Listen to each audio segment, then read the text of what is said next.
கர்த்தருடைய வார்த்தைக்கு நேராய் நம்ம கடந்து போவோம். அப்பா பிதாவே, நன்றியோடு நாங்கள் துதிக்கிறோம் சுவாமி. என் தகப்பன் எங்களோடு கூட இடைப்பட வேண்டுமாய் நாங்கள் செபிக்கிறோம். ஆவியானவருடைய சத்தத்துக்கு ஒப்பு கொடுக்கிறோம். என் ஆவியானவர் எங்களோடு கூட இடைப்படுங்கப்பா.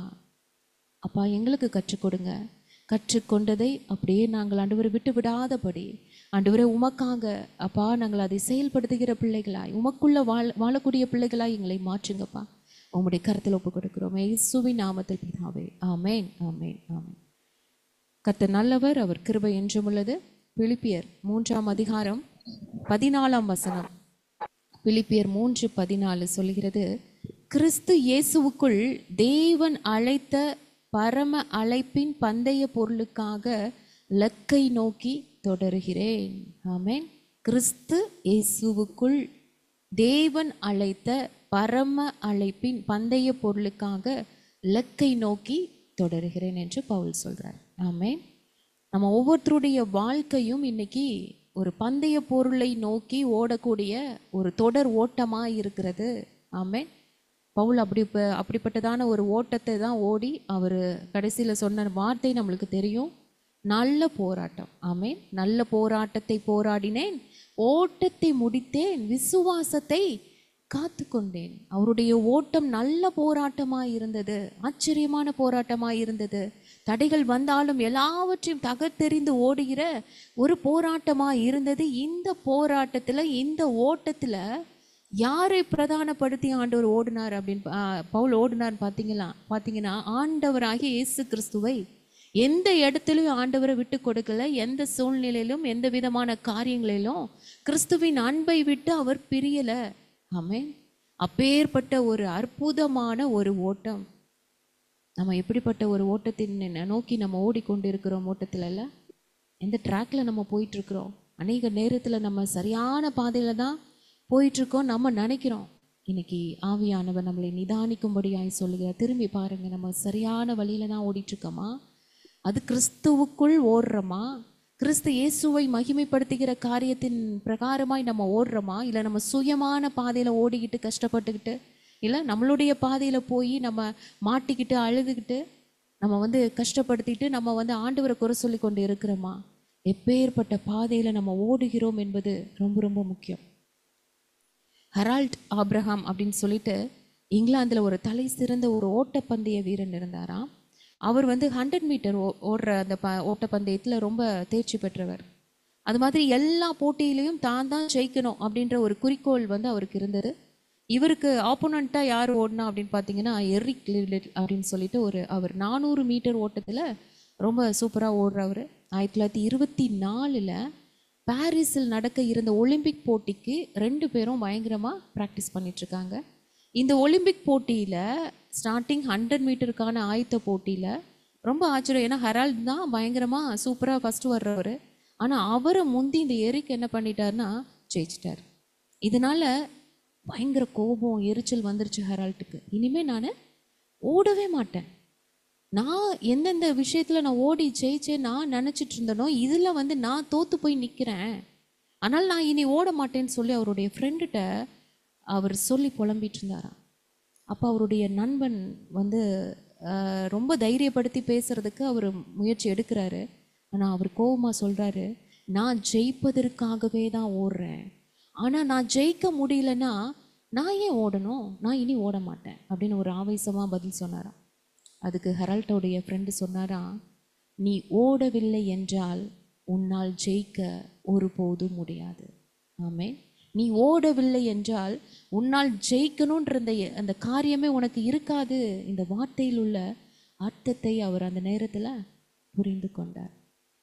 யோசித்து பாருங்க, இந்த போட்டிகள் நிறைந்த உலகத்தில் தான் நம்ம வாழ்ந்து கொண்டிருக்கிறோம். அநேகர் ஓடுறாங்க இல்லை, தோல்வியான தருணங்கள்னால நம்ம நிறைய நேரத்தில் நம்ம என்ன பண்ணுறோம், நம்ம நினச்சது நடக்கலை, நம்ம எதிர்பார்த்தது வரலை, நம்மளுடைய காரியங்கள் எதுவுமே நம்மளுடைய வாழ்க்கையில் மாறாய் நடக்கிறது, எதிராய் நடக்கிறது. ஆண்டவர் சொன்ன வாக்குத்தத்தம் ஒன்றுமே நம்மளுடைய வாழ்க்கையில் நடக்கலை அப்படின்ற ஒரு தோல்வியான தருணங்களை நம்ம சந்திக்கும் பொழுது நம்ம ஆட்டோமேட்டிக்காக என்ன ஆயிரும், பலவீனம் அடைந்து விடுகிறோம். ஹெரால்ட்டை போல தான் நம்ம சொல்கிறோம், நானும் இனிமேல் இப்படி தான், இனிமேல் நான் எதுவும் செய்ய போகிறதில்ல, எதுவும் நான் பண்ண போகிறதில்ல. நான் ஜெபம் பண்ணி என்ன கிடைச்சிது? நான் ஆராதனை பண்ணி அதிகாலையில் எழுந்து ஜெபம் பண்ணி ஒன்றுமே நடக்கலையே. இந்த பரிதாபமான நிலைக்கு தள்ளப்பட்டு போகிறோம். ஆனால் இது சரியான முறை இல்லைன்னு ஆண்டவர் சொல்கிறார். ஒரு தோல்வியை சந்தித்தோம் என்றால் அதிலிருந்து அடுத்து நம்ம எப்படி மீள வேண்டும் என்று, ஏன்னா நம்மளுக்கு ஒரு ஜீவனுள்ள தகப்பன் நம்ம கூட இருக்கிறார், நம்ம கூட அவர் இருக்கிறார் இல்லை. இந்த நல்ல விசுவாசம் நம்மளுக்குள்ள இருக்கும் பொழுது எல்லாவற்றையும் நம்ம முறியடித்து ஓடக்கூடிய பலனை அவர் கொடுக்கிறார். நம்ம ஓடலை. எப்பவுமே நம்ம நினைக்கிற காரியம் நான் செஞ்சேன், நான் பண்ணேன், நான் இது எல்லா காரியத்தையும் வந்து நம்ம தான் நம்மளை பிரதானப்படுத்துகிறோம். ஆனால் நம்ம இல்லைங்கிறத ஆண்டவர் ஒவ்வொரு தடவையும் உணர்த்துறாரு. நீ ஓடுறதும் உன்னுடைய பலனோ உன்னுடைய திறமையோ உன்னுடைய ஞானமோ, நீ சரியான பாதையில் ஓடுறேன்னு நினச்சிட்டு நீ ஓடிட்டு இருக்கிற, இது எதுவுமே உன்னுடைய காரியம் இல்லை மகளே. உன் கூட இருந்து நடத்துகிற ஆவியானவர் தான் உனக்கு கற்றுக் கொடுக்கிறார். இந்த இடத்துல நீ நிற்கணும், இந்த இடத்துல நிதானமாக இரு, இந்த இடத்துல நீ யோசி, இந்த இடத்துல திரும்பி பாரு, இந்த இடத்துல முன்னாடி யார் இருக்கான்னு பாரு, இப்போ நீ ஓடு, இப்போ ஸ்லோவாக ஓடு, இப்போ மெல்லமாக ஓடு, இப்போ நடந்து போ. ஒவ்வொரு காரியத்தையும் கிறிஸ்தவ வாழ்க்கையில் நம்மளை இயக்கி கொண்டிருப்பது ஆவியானவர். ஆமென். அப்பேற்பட்ட காரியத்தை தான் ஆண்டவர் வந்து நம்மளுக்கு கற்றுக் கொடுத்து கொண்டிருக்கிறார். தன் மாம்ச சிந்தையினாலே வீணாய் இருமாப்பு கொண்டிருக்கிற எவனும் உங்கள் பந்தய பொருளை நீங்கள் இழந்து போகும்படி உங்களை வஞ்சியாதிருக்க பாருங்கள். நம்மளுக்கென்று ஒரு பந்தய பொருளை வைத்துக்கொண்டு பிதாவாகிய தேவன் காத்து கொண்டிருக்கிறார்.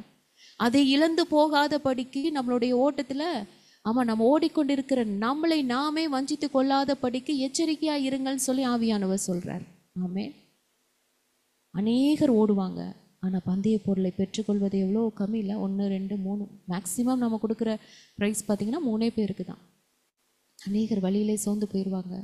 இல்லை இந்த ஓட்டம் எனக்கு வேண்டாம்ப்பா, கஷ்டமாக இருக்குது, பின்னாடி போயிடுவாங்க. நம்ம எப்படிப்பட்ட ஒரு நிலையில் வந்து நிற்கிறோம் தெரியுமா? ஒரு 100 மீட்டர் இருக்குன்னா 50 மீட்டர் ஓடி வந்தாச்சு. 50 மீட்டர் ஓடி வந்துட்டு இனி நான் மேலே ஓடலாமா, இல்லை என்னால் ஓட முடியலையே, கால் வலிக்குதே, ரொம்ப கஷ்டமாக இருக்கே, இத்தனை தடை இருக்கே, முள்ளாக இருக்கே, கல்லாக இருக்கே, நான் அப்படியே பேக்கில் போயிடலாமா, நான் வந்த இடத்துக்கே போயிடலாமா. நிறைய பேர் முட்டாள்தனமாக 50 மீட்டர் வந்துட்டோம். யோசித்து பாருங்கள். இன்னும் ஒரு 50 மீட்டர் ஆண்டவரை நல்லா இறுக்கி பிடிச்சிட்டு பலத்தோடு, ஆண்டவரே என்னை பலப்படுத்துங்க, இன்னொரு 50 தான், நான் வந்து உங்கள்கிட்ட வந்து சேர்ந்துருவேன், எனக்குன்னு நீங்கள் வச்சிருக்கிற அந்த ஜீவ கிரீடத்தை நான் பெற்றுக்கொள்ளணும், எனக்கு உதவி செய்யுங்கப்பா, என் கரத்தை நீங்கள் பிடிச்சிக்குங்கப்பான்னு சொல்லி ஆண்டவர்கிட்ட நம்ம பலனை கேட்டு ஒரு 50 மீட்டர் முன்னாடி போக பார்ப்போமா? இல்லை அதே 50 மீட்டர் நீங்கள் பின்னாடி போனீங்கன்னா நரகத்தின் பாதையில், நரகத்தின் வாசலுக்கு தான் போய் நிற்கணும். திரும்பி போகும் பொழுது அநேகர் செய்கிற தவறு என்னென்னா, பாதி வந்துட்டு பேக்கில் போகிறது. அதே டிஸ்டன்ஸ் தான் ரெண்டும். நம்ம எதை நம்ம தெரிந்தெடுக்கிறவர்களாக இருக்கிறோம். இன்றைக்கி இந்த நடுவில் தான் நம்ம வந்து நிற்கிறோம். வந்துட்டு என்னால் ஓட முடியலையே ஆண்டவரேன்னு புலம்பிக் கொண்டு இருக்கிறோம். கர்த்தர் இவ்வளோ தூரம் நம்மளை நடத்தி வந்தார். 2025 வரைக்கும் நம்மளை காப்பாற்றி, நம்மளை அரவணைத்து, இந்த கிறிஸ்தவ வாழ்க்கையில் நம்மளுக்கு அநேக காரியங்களை கற்றுக் கொடுத்து நம்மளை அழகாய் நடத்தி வந்திருக்கிறாரே. யோசித்து பாருங்கள், பேர்பட்ட ஒரு காரியம் கர்த்தர் நம்மளுடைய வாழ்க்கையில் இருக்கணும். கிறிஸ்தவ வாழ்க்கையில் ஆவிக்குரிய ஓட்டத்தில் நம்ம உற்சாகமாய் ஓடணும். அதைத்தான் ஆண்டவர் அறிவுறுத்துகிறார். எலியா பார்த்தீங்கன்னா, போதும் கர்த்தாவே, இந்த ஓட்டம் ரொம்ப கடினமாக இருக்கிறது. எப்போவும் ஆண்டவர்கிட்ட போதும்னு சொல்லிடாதீங்க. போதும் ஆண்டவரேன்னு சொன்னீங்கன்னா ஆவிக்குரிய ஆசீர்வாதத்தை, நம்மளுக்கு கொடுக்க வேண்டிய ஆசீர்வாதம் ஸ்டாப் ஆகிடும். ஏஞ்சல்ஸும் நம்மளுக்கு கொண்டு வந்து கொண்டு இருக்கிற ஆசீர்வாதத்தை திரும்ப கொண்டு போயிடுவாங்க.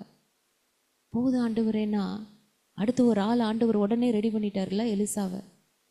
போதும்னு சொல்லிட்டியாப்பா? ஆண்டவர் ஒன்றுமே சொல்லலை. ஏன் மகனே இப்படி சொல்கிற?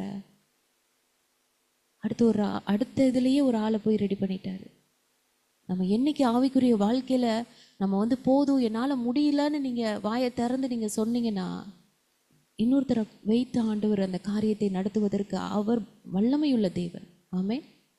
ஆவிக்குரிய வாழ்க்கையில் எப்பயுமே திருப்தி படக்கூடாது. இன்னும் உங்ககிட்ட வரணும், இன்னும் ஆண்டவரே பக்கத்தில் நான் வந்து நெருங்கி ஜீவிக்கணும், இன்னும் எனக்கு தரிசனம் கொடுங்க, இன்னும் எனக்கு வெளிப்பாடு கொடுங்க, இன்னும் பலன் கொடுங்க, உங்கள் கூட இருக்கணும். ஆமே. ஆவிக்குரிய காரியத்தை தான் சாத்தான் வந்து டிஸ்டர்ப் பண்ண பார்ப்பான். நீதிமொழிகள் 4:23 இருக்கு, உன் இருதயத்தை எல்லா காவலோடும் காத்துக்கொள்ள, அதன் நின்று ஜீவ ஊற்று புறப்படும். இருதயத்திலிருந்து தான் என்ன வருதான்? ஜீவ ஊற்று வருதான். அந்த ஊற்று நதியாய் பாயணும், சுரந்து கொண்டே இருக்கணும். தோண்ட ஊற்று வரும். தேவனிடத்தில் ஆழமாய் போக போக தான் இந்த ஊற்று வெளிவரும்.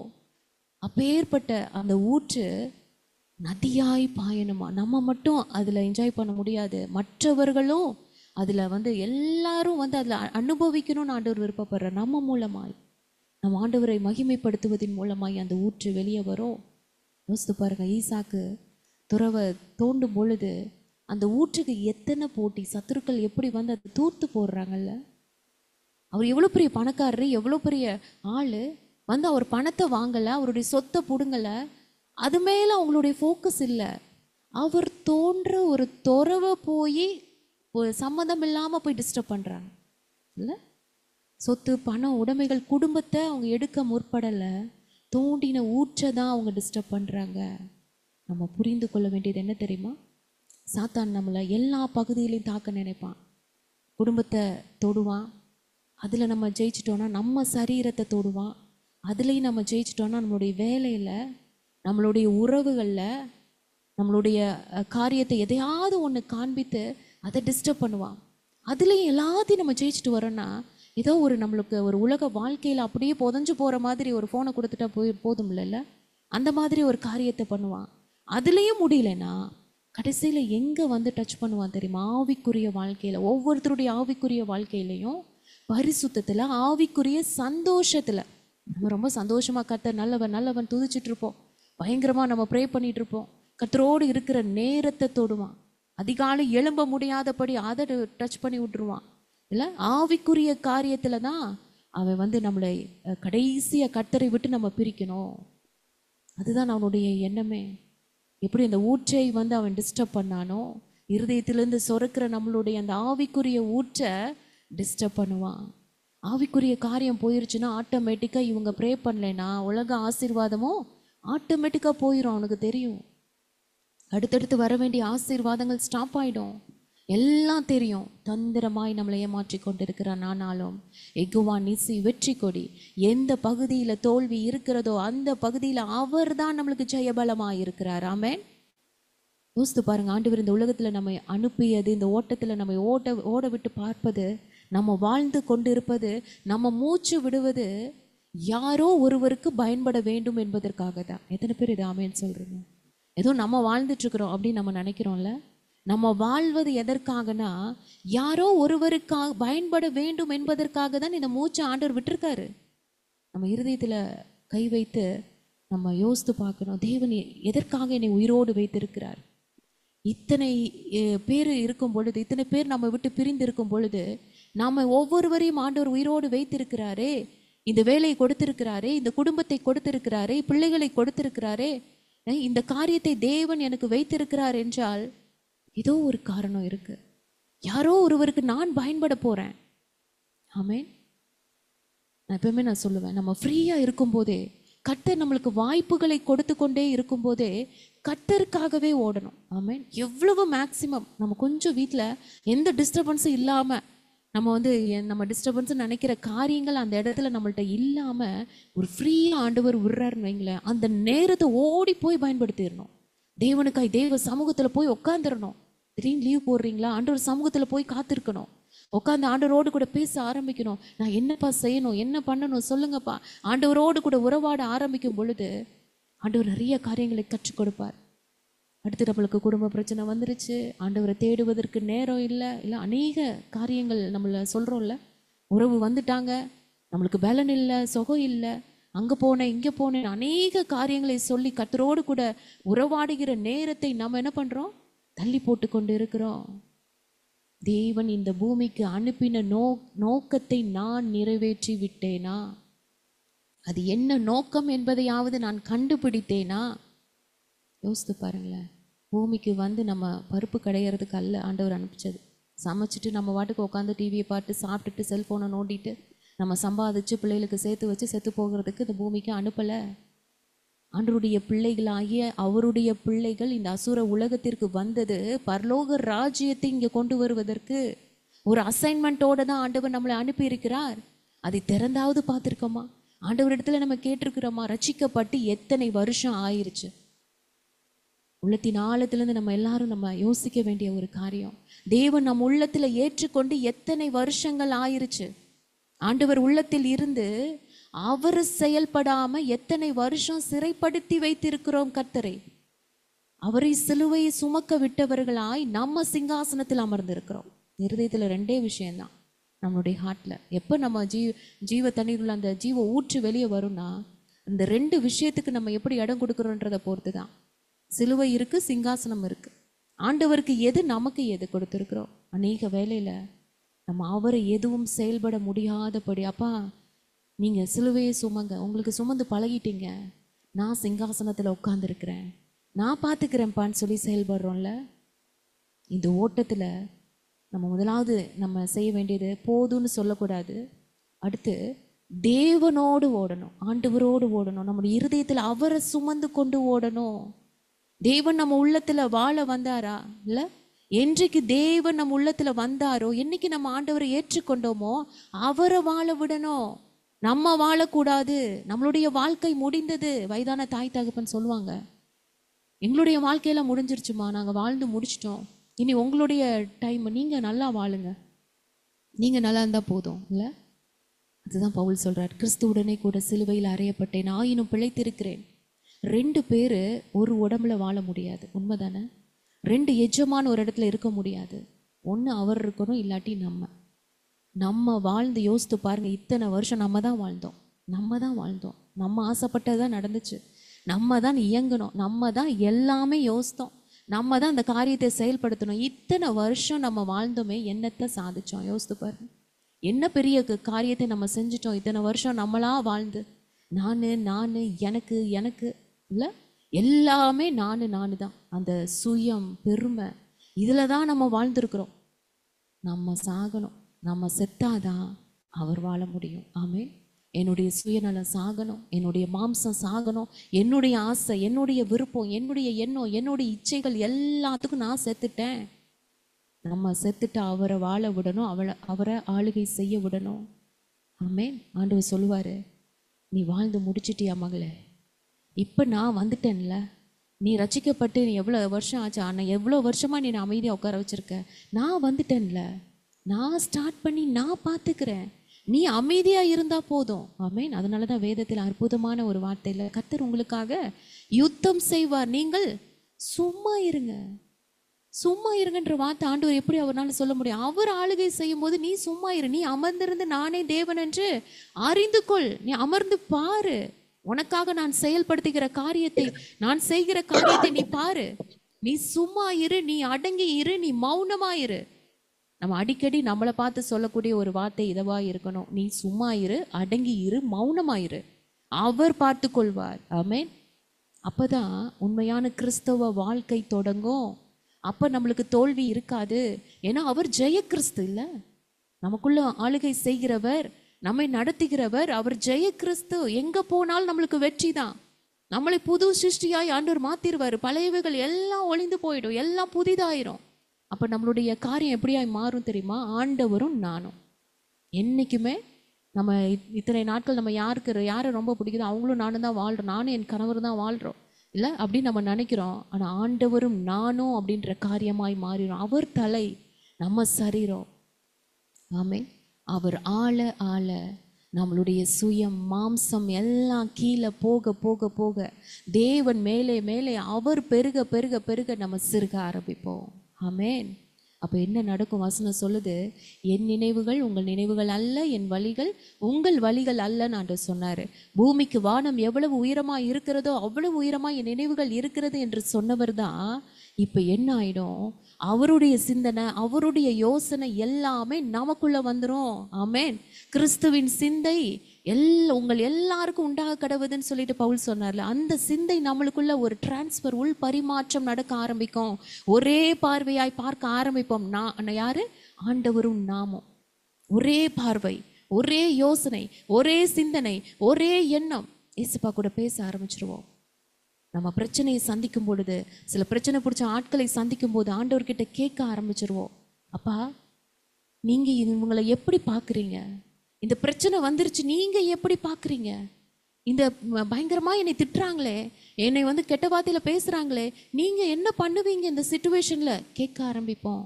ஆண்டவர் சொல்லுவாரு, நான் குவைட்டா இருப்பேன்ப்பா, திட்டிட்டு போட்டோம், தூஷிக்கிறாங்களா தூஷிச்சு போட்டோம், நான் அமைதியாக இருப்பேன். அப்போ ஆட்டோமேட்டிக்காக நம்மளுடைய மனசு சொல்லும், நம்ம ஆத்துமா சொல்லும், ஆண்டவரே அமைதியாக இருக்கிறேன்னு சொல்லிட்டாருன்னா நான் மாத்திரம் நானும் அமைதியாக இருக்கிறேன். இல்லை, யாராவது சண்டை போட்டாங்கன்னா, ஆண்டவரே நீங்கள் என்னப்பா இப்படி வந்து சண்டை போடுறாங்க, நீங்கள் என்ன நினைக்கிறீங்க? ஆண்டவர் சொல்வார், நான் அவளை நினச்சி அழுகிறேன், பரிதாபப்படுறேன், எப்படி பிசாசுக்கு இடம் கொடுத்து பேசுதுன்னு பரிதாபப்படுறேன்னு சொல்லுவார். அப்போ ஆட்டோமேட்டிக்காக அவங்க மேலே ஒரு அன்பு ஆட்டோமேட்டிக்காக நம்மளுக்கு வந்துடும். ஆண்டவரை போல மாற ஆரம்பிச்சிருவோம். ஏன்னா அவர் தூரமாய் நிற்கல, நமக்குள் வாசம் பண்ணுகிறார். அவரோடு அனுதினம் பேசுங்க, கண்டிப்பாக பதில் கொடுப்பார். நமக்குள் வாசம் பண்ணுகிறவர் அவர். ஆமே, அதை தாவீது சொல்வார், கர்த்தரை எனக்கு முன்பாக வைத்திருக்கிறேன். ஆமேன். அப்படின்னா என்ன யோசித்து பாருங்களேன். கர்த்தர் நம்மளுக்கு முன்னாடி, நம்மளுடைய சரீரத்துக்கு முன்னாடி நிற்கிறாருன்னு வைங்களேன். நம்ம கண்ணுக்கு முன்னாடி அவருடைய கண்ணு, நம்மளுடைய காதுக்கு முன்னாடி அவருடைய காது, நம்மளுடைய வாய்க்கு முன்னாடி அவருடைய வாய், கை, கால், இருதயம் எல்லாமே நம்மளுக்கு முன்னாடி அவர் நிற்கிறார்னா, நம்மளுக்கு வரக்கூடிய பிரச்சனைகள் எல்லாமே அவர் ஃபேஸ் பண்ணிட்டதுக்கு அப்புறம் தான் நம்மளுக்கு வரணும். அப்படி தானே? அவர் கண்ணோடு நம்மளுடைய கண் ஒட்டி இருக்கிறது. அப்போ ஆண்டவர் பார்க்கிற பார்வை போல நம்மளுடைய பார்வை மாற ஆரம்பிக்கும்.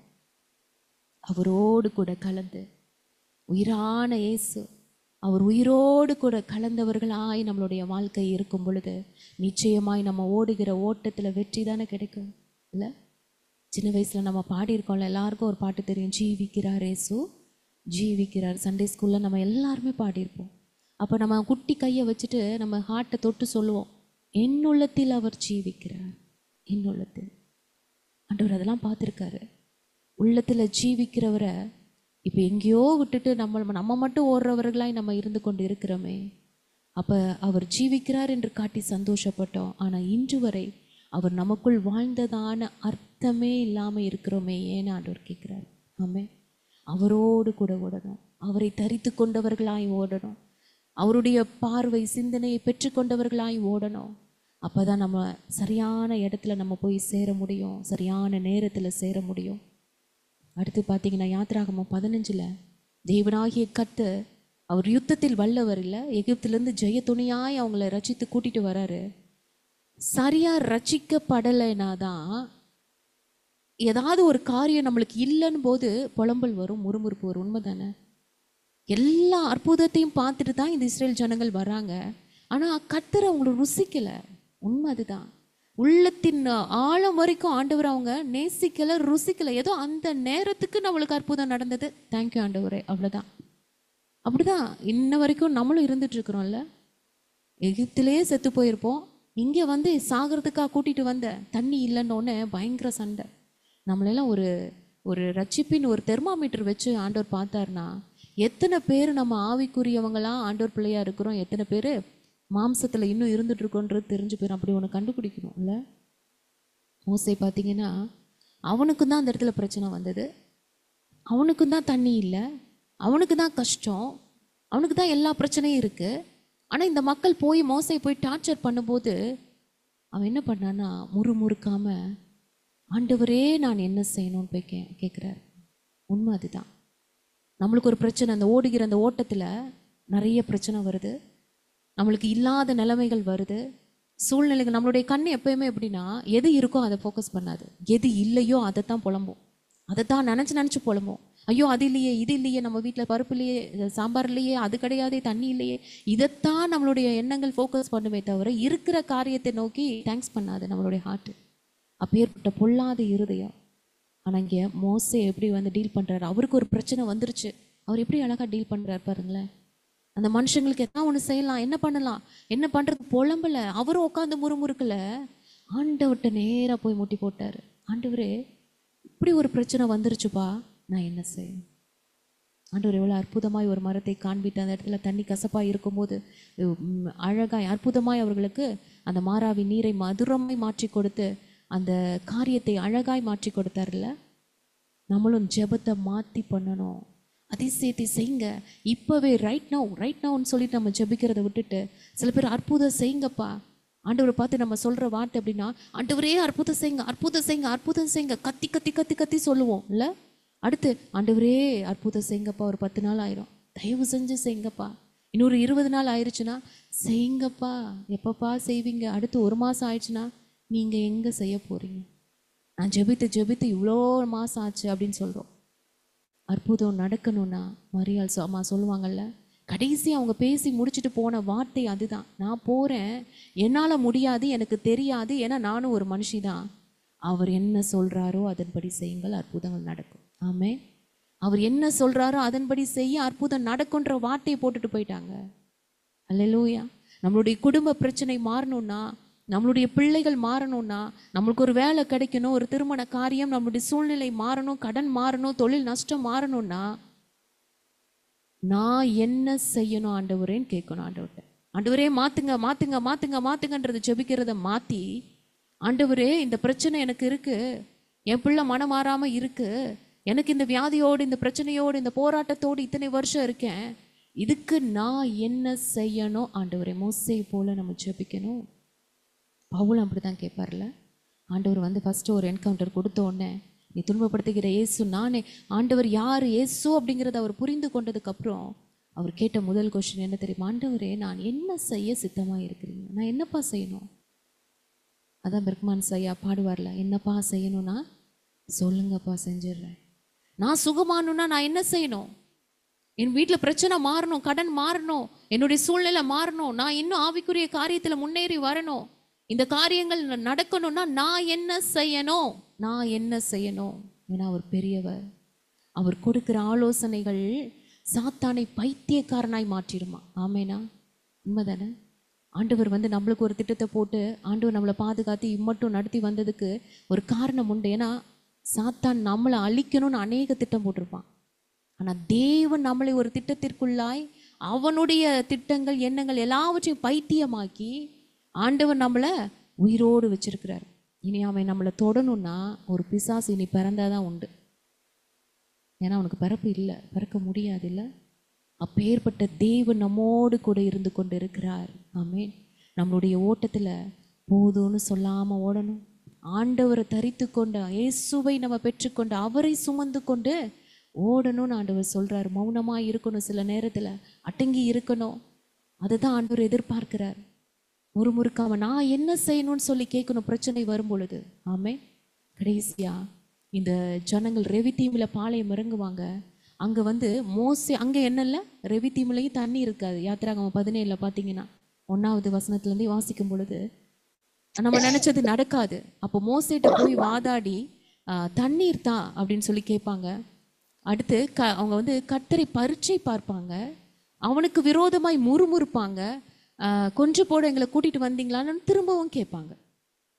யோசிக்கணும். அந்த இடத்துல வந்து அவங்க செய்ய செய்ய செய்ய என்னாச்சு அப்படின்னு சொல்லி பார்த்தா அநேக அப்படி சோர்ந்து போயிட்டாங்க, பலவீனமாயிட்டாங்க. இந்த இஸ்ரேல் ஜனங்களில் ஒரு வார்த்தை வரும், உபாகமம் 25:18.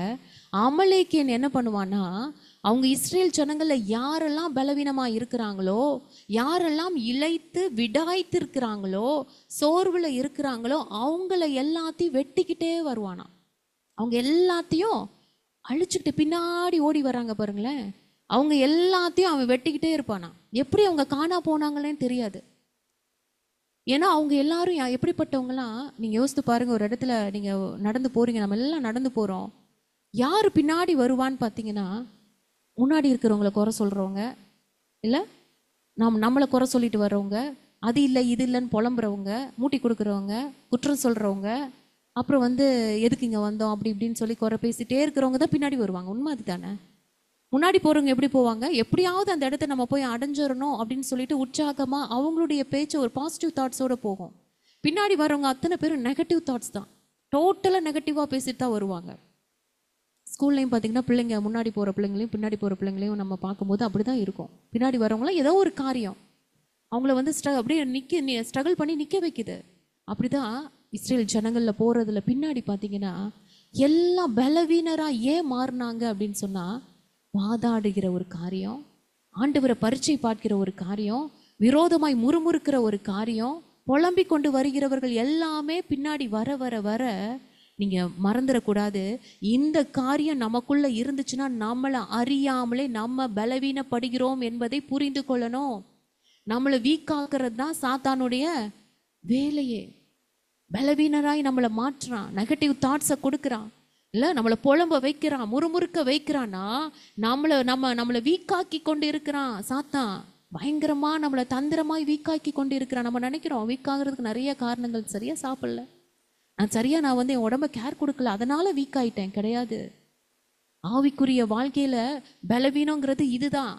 நம்ம ஒருத்தவங்களை பற்றி குறை பேசுகிறோமா, வீக் ஆகுறோம். நம்மளுடைய பயங்கரமான ஸ்ட்ரென்த்து போயிட்டுருக்கு. நம்மளை வீக்காக்குவது தான் சத்ருவின் வேலை என்பதை புரிந்து கொள்ளணும். அவன் வீக்காக்கி எல்லாரையும் வெட்டி சாய்க்கிறதா அவனுடைய வேலை, பின் பாளையத்தில் வரக்கூடியவர்களை.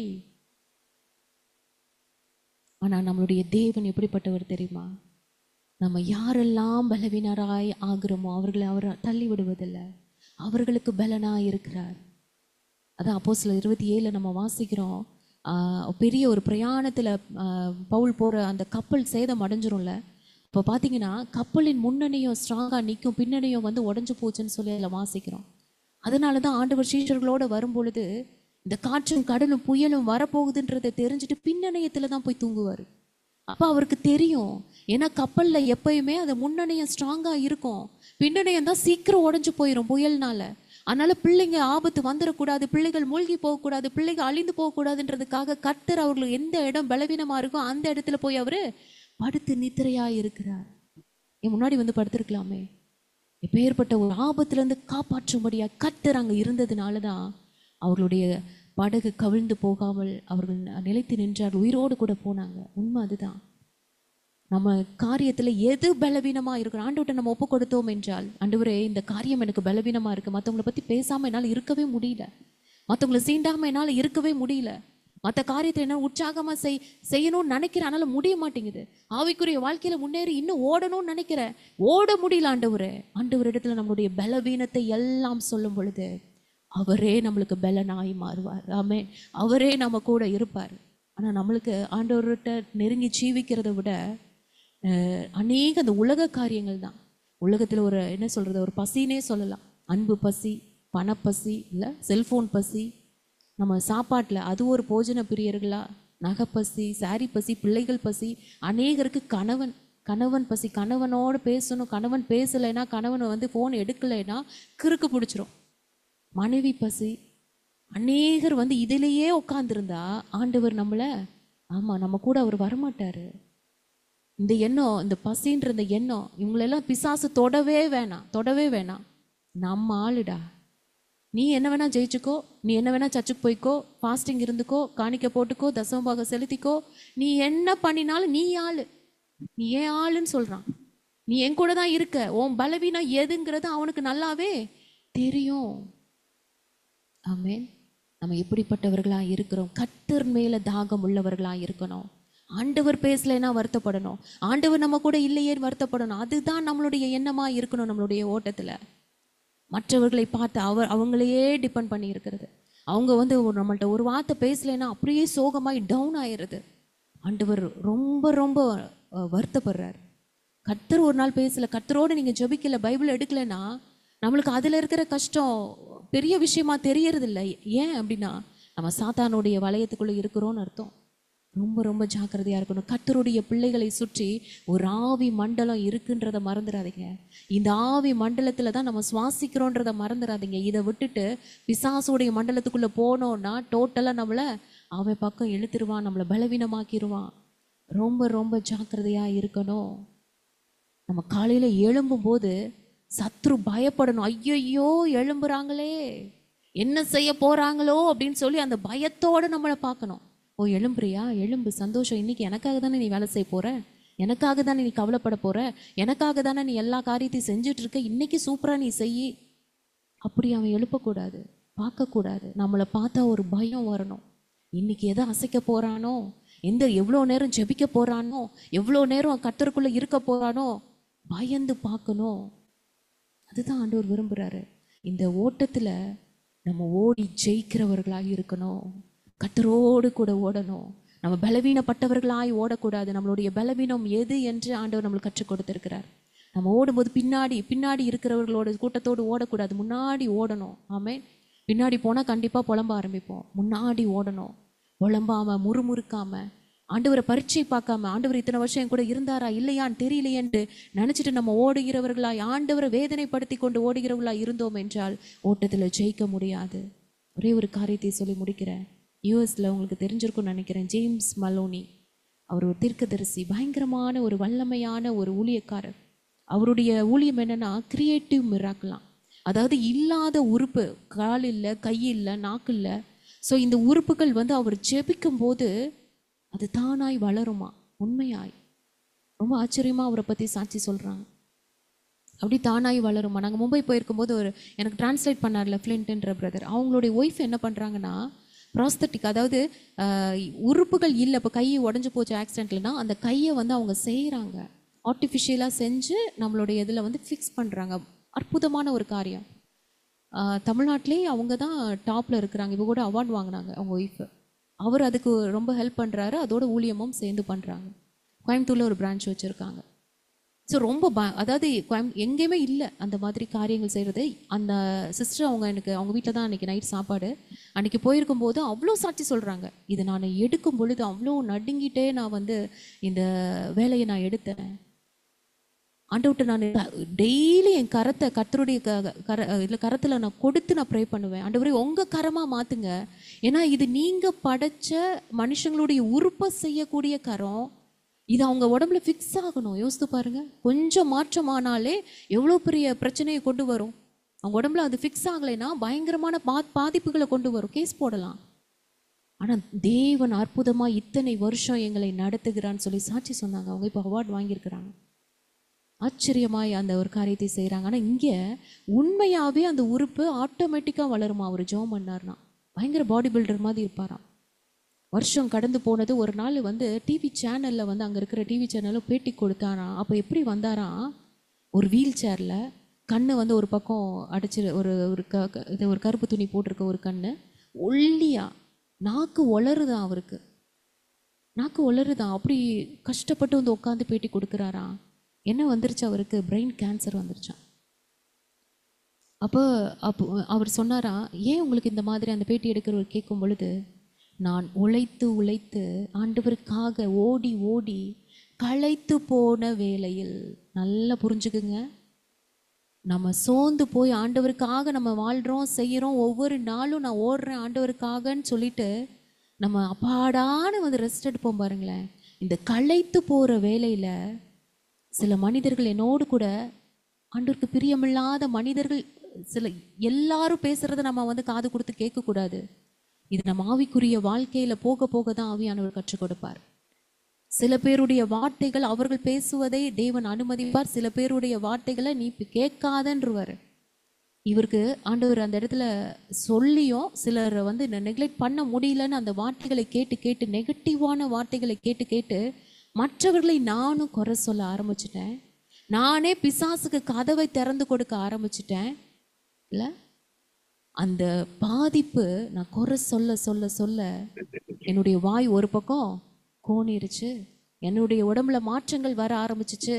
என்னை இந்த நிலைமைக்கு தள்ளப்பட்டதுக்கான காரணமே நான் மற்றவர்களை குறித்து பேசின காரியம். யோசித்து பாருங்க, எவ்வளவு பெரிய ஊழியக்காரர் இல்லை, வல்லமையான ஊழியக்காரர், அற்புதங்களை செய்கிற ஊழியக்காரருடைய வாழ்க்கை ஓட்டம் எப்படி ஒரு காரியத்தில் முடிந்திருக்கானா, கடைசியில் அவர் புரிந்து கொண்டார். இது எவ்வளோ பெரிய தப்புன்ற புரிந்து கொண்டு ஆண்டவரிடத்துல நான் மன்னிப்பு கேட்டு இப்போ நான் ஆண்டவரிடத்துல மன்றாடி கொண்டு இருக்கிறேன். என்னை திரும்ப மீட்டு கொள்ளுங்கப்பா, இன்னும் நான் திரும்ப வாழணும், உங்களுக்காக நான் வாழுவேன், என்னை பின்மாற்றத்தை மன்னிச்சிருங்கப்பா, நான் பின்னாடி ஓட ஆரம்பிச்சிட்டேன்ப்பா, என்னுடைய ஓட்டத்தில் நான் பின்னாடி ஓடுனதுனால தான் அநேகருடைய வார்த்தைகளை கேட்க வேண்டிய சூழ்நிலை வந்தது, என்னுடைய வாழ்க்கையில் ஒரு மாற்றம் வந்தது, பிசாசு என்னை தந்திரமாய் வீழ்த்திட்டான், தயவு செஞ்சு மன்னிங்கன்னு சொல்லி அவர் ஜெபித்து கதறிக்கொண்டு இருந்தாராம். யோசித்து பாருங்க, கொலைகாரனை கூட பவுலா மாற்ற முடியும், ஆனால் குறை சொல்றவனை தேவன் பயன்படுத்தவே முடியாது. இதுதான் ஆவிக்குரிய யுத்தமாக இருக்கிறது. குறை சொல்றவங்களை தேவன் பயன்படுத்தவே முடியாது. கர்த்தர் நம்மோடு இருப்பதை குறித்து நான் சந்தேகப்பட மாட்டேன், புலம்ப மாட்டேன், முறுமுறுக்க மாட்டேன், என்னுடைய ஓட்டத்தில் பின்னாடி ஓட மாட்டேன், நான் குறை பேச மாட்டேன், எந்த ஊழியரை குறித்தும் குறை பேச மாட்டேன். எப்போதும் எல்லா இடத்திலும் வெற்றி சிறக்க பண்ணுகிற தேவன் நம்மோடு இருக்கிறார். ஆமென். அவரை நான் பிடித்து கொண்டு நான் ஜெயமாய் ஓடுவேன். நம்மளுக்கு சோர்வு வருதா, சூய பரிதாபம் வருதா, உடனே சரி செய்ய தேவனிடத்துல போய் ஓடி போயிடணும். ஆவி மனிதனை திரும்ப தட்டி எழுப்பணும். விசுவாச அறிக்கை சொல்லி நன்றி சொல்லி பழகணும். எந்த சூழ்நிலையும் தேவனுக்கு நன்றி சொல்லி கொண்டே இருக்கணும். சாத்தான் கிட்ட வரமாட்டான். அதான் பாருங்க, துதி எடுத்தால் சாத்தான் ஓடுவான், முறுமுறுத்தா திரும்பி வருவான். கதவை இறுக்க மூடிடுங்க. சாத்தானுக்கு ஒரு சின்ன ஹோல் கூட விட்டுறாதீங்க. துதி துதி தாவீதை போல, ஜெபி ஜெபி தானியேலை போல, பரிசுத்தமாய் நீ வாழு யோசேப்பை போல. ஆமென். முன்னேறணும், நம்ம முன்னாடி போகணும். மோசேயை போல எல்லாரையும் நடத்துகிறவர்களாய் முன்னாடி போகணும். கூட்டத்தில் பின்னாடி வர்றது, பிரேயர் ஆரம்பிச்சா பின்னாடி வர்றது, முன்னாடி இருக்கணும். எல்லா காரியத்திலும் கர்த்தருடைய காரியத்தில் முன்னாடி ஓடி வரணும். அப்பதான் உன் பலவீனத்தில் என் பலன் பூரணமாய் விளங்கும் என்று ஆண்டவர் சொல்கிறார். தேவ பலன் கிருபை பூரணமாய் வெளிப்படும் ஆண்டவர் சொல்றாரு. நீ சோர்ந்து போகாம, நீ தூங்காம, நீ நிர்விசாரமா இருக்காம, நீ எழும்பி தேவனுக்காய் ஓடணும். இதுதான் ஆண்டவர் இன்னைக்கு கற்றுக் கொடுக்கிறார். நம்ம ஓடுகிற இந்த ஓட்டம் ஜெயமுள்ள ஓட்டமாய் இருக்கணும்னா ஆண்டவர் நம்மோடு கூட இருக்கணும். அப்போதான் நம்ம ஜீவ கிரீடத்தை நம்ம பெற்றுக்கொள்ள முடியும். இந்த புதிய வருஷம் இல்லை, புதிய வருஷத்தில் பிரவேசித்திருக்கிற நம்ம பார்த்து தேவன் சொல்கிறாரு, நம்பிக்கையுடன் ஓட்டத்தை தொடரு. ஹல்லேலூயா. நம்ம பவுலை போல நல்ல போராட்டத்தை போராடுகிறவர்களாய், ஓட்டத்தை முடிக்கிறவர்களாய், விசுவாசத்தை காத்து கொண்டவர்களாய் நம்ம சந்தோஷமாய் இந்த ஓட்டத்தில் ஓடணும். ஜெய கிறிஸ்துவை தரித்தவர்களாய் தேவனுக்காக ஓடணும். போதும்னு சொல்லாதீங்க, கர்த்தரோடு கூட ஓடுங்க, தேவனோடு கூட ஓடுங்க. பிரச்சனை வரும்போது, போராட்டம் வரும்போது, ஆண்டவரே நான் என்ன செய்யணும்னு கேளுங்க. செய்யுங்கன்றதை விட இந்த காரியம் மாறணும்னா, என் குடும்பத்தில் நிம்மதி வேணும்னா, சமாதானம் வேணும்னா, என் கணவன் ரட்சிக்கப்படணும்னா, என் பிள்ளை ரட்சிக்கப்படணும்னா, இந்த காரியம் மாறுதலாய் முடியணும்னா நான் என்னப்பா செய்யணும், இதற்கு நான் என்ன செய்யணும்னு கேளுங்க. ஜெபத்தை மாற்றி பாருங்க. கண்டிப்பாக ஆண்டவர் நம்மளுக்கு உதவி செய்வார். நம்ம பலவீனராய் பின்னாடி ஓடாதபடி, நம்ம பலவீனப்படுத்தி சாத்தான் நம்மளை ஒன்றுமில்லாமல் பண்ணிடுவான். அதனால முன்னாடி ஓடுகிறவர்களாய் நம்ம இருக்கணும். கர்த்தர் இந்த வார்த்தையை ஆசீர்வதிப்பாராக. அப்பேற்பட்ட ஓட்டத்தை நம்ம ஜெயமாய் ஓடி முடிக்க தேவனாகிய ஆண்டவர் தாமே நம்மளை ஆசீர்வதித்து நம்மளை வெற்றி சிறக்க பண்ணுவாராக. ஆமென். நம்ம துதித்து கொண்டே ஓடணும், ஜெபித்து கொண்டே ஓடணும், நம்ம பரிசுத்தத்தை காத்து கொண்டே ஓடணும். முன்னேறி நம்ம முன்பதாக மோசை போல நடந்து போகணும். அப்பேற்பட்ட காரியத்தை நம்மளுடைய நாட்களில் இந்த வருஷத்தில் நம்ம பண்ணுவதற்கு கர்த்தர் நம்மளுக்கு கிருபை பாராட்டுவார்.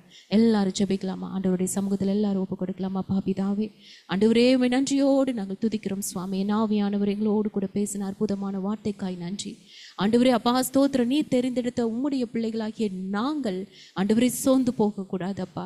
ஆண்டவரே அப்பா பிசாசுக்கு இடம் கொடுக்கக்கூடாது ஆண்டவரே. அப்பா ஸ்தோத்திர கர்த்தாவே, என் தகப்பனே அப்பா, உம்மை பிரதிபலிக்கிறவர்களாய் அப்பா, உம்மை சுமந்து செல்கிறவர்களாய் ஆண்டவரே, உம்முடைய பார்வை, உம்முடைய எண்ணங்கள், உம்முடைய யோசனைகள் எங்களுடையதாய் மாறணும் சுவாமி. அப்பேற்பட்ட பிள்ளைகளாய் நாங்கள் இருக்கணும், முன்னேறி ஓடிக்கொண்டே இருக்கணும். நாங்கள் நிற்க கூடாதப்பா.